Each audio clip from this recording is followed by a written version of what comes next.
In this video I'm going to show how to use the Spark control with the Spark Mini or the Spark 40 amplifier. I have the Spark Mini here. And the first thing you want to do is you want to turn on your amp.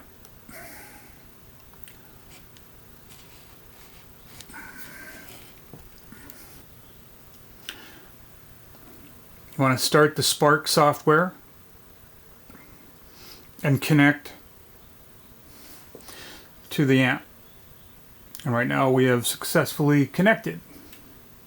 So I'm going to show you how to use the Spark control for changing your loaded sounds in the 4 different channels that you have. And then I'm also going to show how I use this as a Stompbox, and so that I can change things like gain, my gain pedals, drive, mod, EQ, and other effects for each one of the sounds that I have.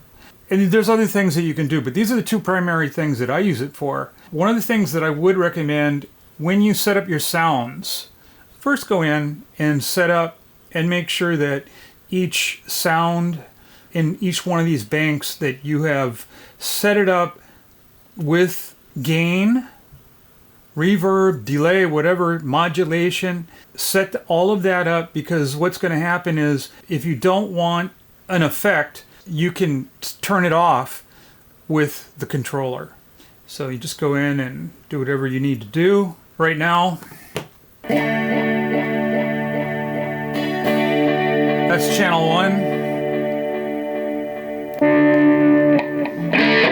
Channel 2,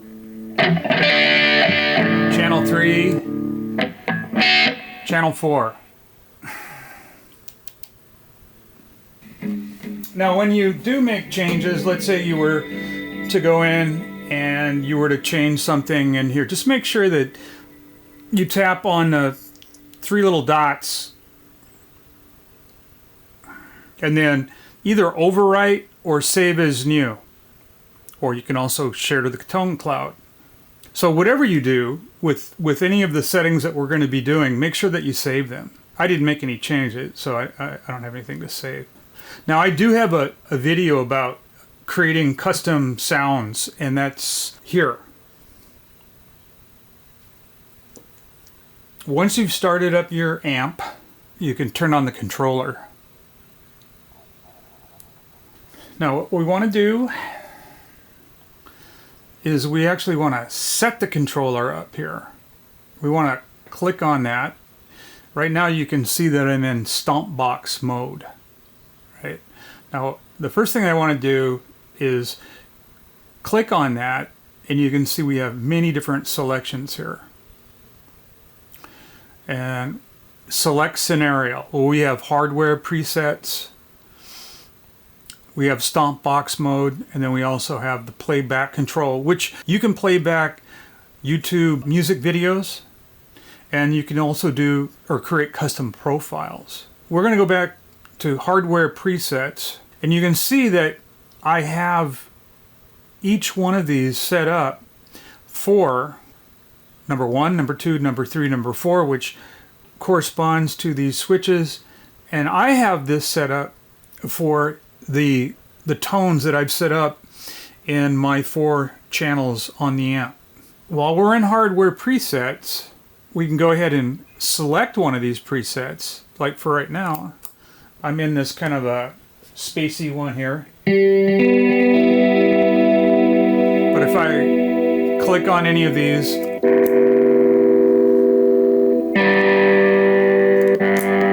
I get my other tones. And you can set this up any way that you want. Like if you click on hardware preset 1, then you have the choice of setting it to, in this case, switch to hardware preset 1. I don't want to do that, but this is how you would set it up. You would set up switch to hardware preset 1, switch to hardware preset 2, and you have the choice of doing this.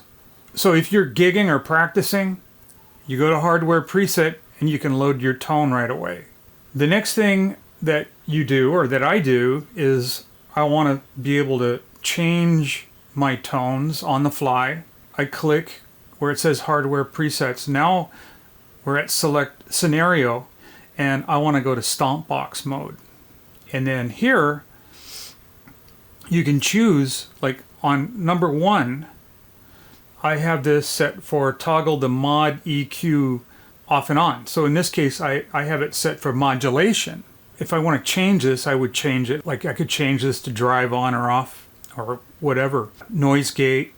But I'll just leave it like this right now. I have mine set for modulation. Stompbox 2, I have reverb on and off. I have number 3, delay on or off. And then Stompbox 4, I have the drive on or off. If you want to change that, change it, but make sure that you save it once you change it. And it'll prompt you. It'll say you changed this, and you want to say yes, overwrite. And now you can use this like a pedal. So now I'll go back to hardware preset.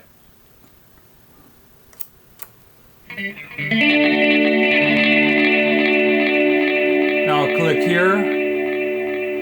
I'll go to Stompbox mode.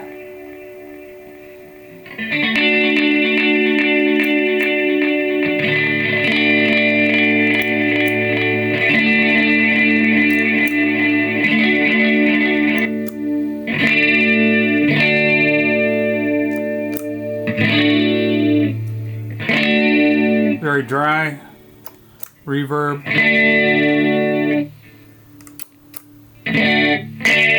A little more gain. Now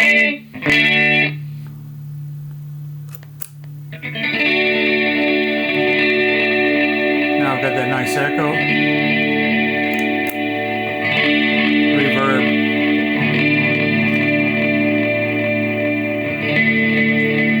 And that's about it. The problems that I see people having, for whatever reason, it could be, especially on an iPhone, some of this can be hard to see. But you need to be in the right scenario. And you need to choose which mode you want to be in. And these are the two that I primarily use right now. Then, when you do change something, like let's say I wanted to go to hardware preset, 1. Let's say I wanted to change that to something else, right? Now, you'll also notice, then you would do that, but you'll also notice that there are some grayed out areas too. If you click on some of these other settings, then you see the options. So this is also something that a few folks don't realize, is that even though these sub-menus or these other menus look grayed out, you click on them and then you see the various options that you have. If you wanted to create your own custom controls or things like this.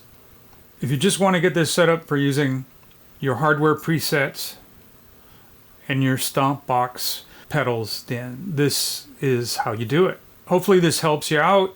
I really like this controller. I just used it at a practice session with a friend of mine, and it worked out really well. The Spark Mini is actually pretty loud. It can be louder than you expect, and it worked when I was playing with a friend of mine. He was playing bass, and we were playing in his living room, and it was plenty loud. So just as the Spark 40 is too. So anyway, I hope this helps. Just remember that you want to turn on your amp first, connect it with your Spark software, then turn on your controller, get into the menu structure here, and you see it right here. So down here we have our amp, and we have all of the various pedals, and then you can see I have the the 4 setup here. I actually just used the stock preset sounds, but I'm going to be loading in some of my own, or I've actually gone in and adjusted these quite a bit. I just overwrote, and if you ever want to reset it, you can do that too. Then if we want to get to the Stomp box and the hardware presets, then we click on that icon right here. This is your controller icon, and then here's the Stompbox or the hardware presets. And just be aware that you can also access the playback controls, playback special effects controls, and then you have these custom profiles. Whenever you do anything, you want to make sure you save what you did. So that's it for now, and check out the other videos if you need some help setting up custom tones. Talk to you later. Aloha.